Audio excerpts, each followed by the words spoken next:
Recently, we announced a large grant that we received from the DoD, the Department of Defense.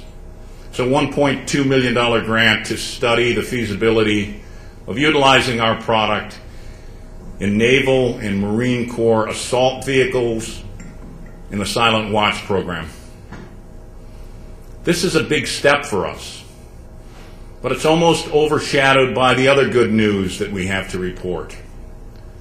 And that is that we finally agreed and obtained a toll manufacturing contract.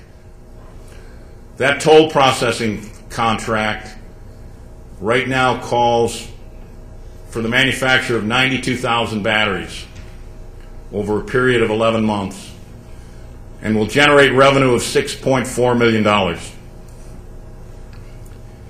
But that's just the beginning. That's phase one. That's for the first 3 products that we've qualified for.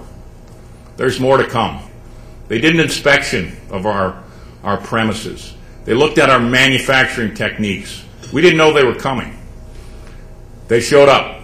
They tore apart our batteries, and they reported that these batteries completely passed their testing.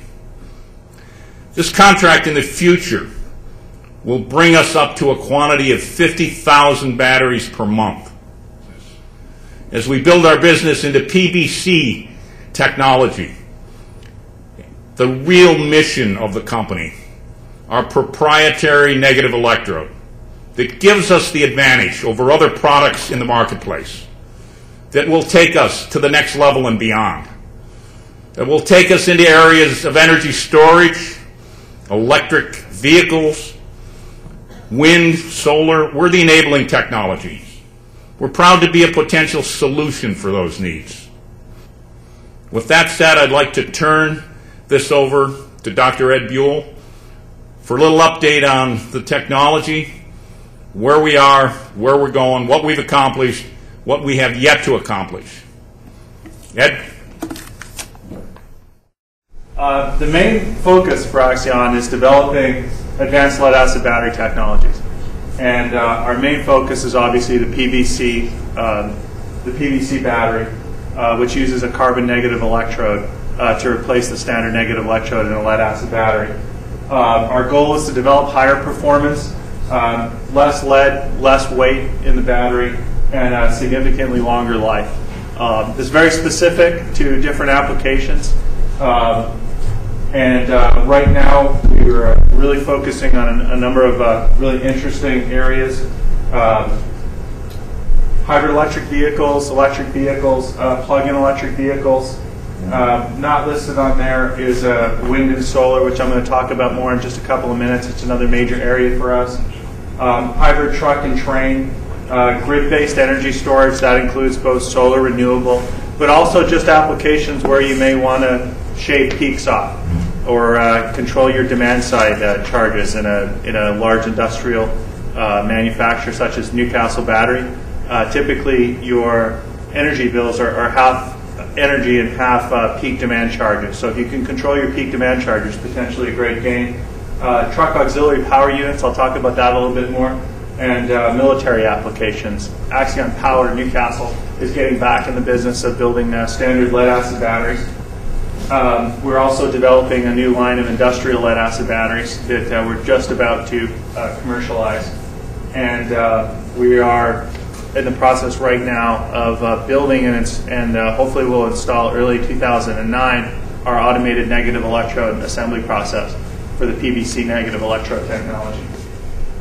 For those of you guys who don't know different battery technologies, there's really right now 3 main chargeable battery technologies in the world: lead acid, nickel metal hydride, and lithium ion. And lead acid batteries clearly dominate the market at $30 billion per year. And what Axion is focused on doing is trying to create a step change in the performance of lead acid batteries without increasing the cost.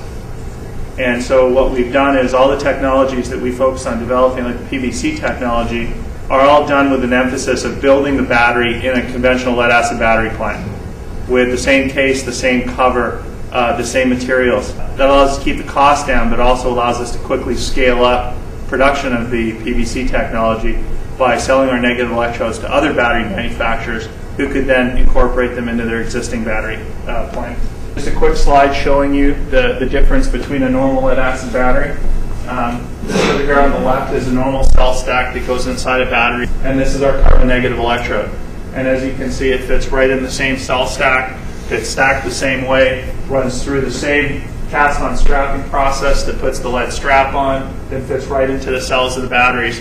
And this is the battery that we have developed and largely put into production this year is our PVC, the PVC battery in a standard AGM, which is absorbent glass mat, sealed lead-acid battery case and cover.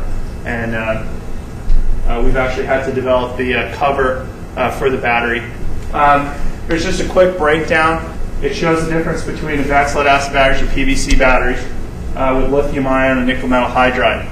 Yes, our energy density is not going to be as high as lithium-ion or nickel metal hydride, and the cycle life is not going to be as high as, say, lithium-ion. But what we do have is excellent cold temperature performance, which is really critical, for example, in the military, starting vehicles in the wintertime. Big diesel engines take a lot of power. The best battery technology for that is still lead-acid, which is one of the reasons why we've got the contract with the military to help develop advanced lead-acid batteries, including PVC batteries for the military. Safety, unless you take the battery out and drop it on your foot, it's pretty hard to figure out how a lead-acid battery is going to hurt you. That's not true of lithium-ion. Sustainability is really a fantastic benefit for lead-acid, because lead-acid batteries right now, 99% of lead-acid batteries go back to a smelter, they get crushed, the plastic is reused to make new cases and covers, the lead is reused to make new lead-acid batteries, and you can use lead, somewhere between 50 and 100 times over and over again. That's not true of any other battery technology. It's really hard to even believe that some of the new technologies would ever be economic to recycle. Right now, lead-acid batteries are, not only is it very economical, but it's done 99% of the time. So it's and that's wasn't mandated. It was all just done naturally for purely economic reasons.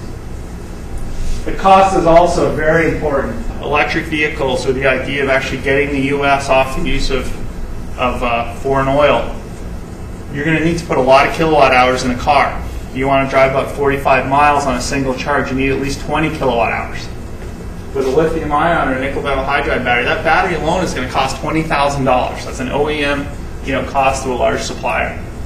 We have 6 issued patents, and we have another 6 applications, and we just added another patent application to our portfolio. So we're very aggressive with IP.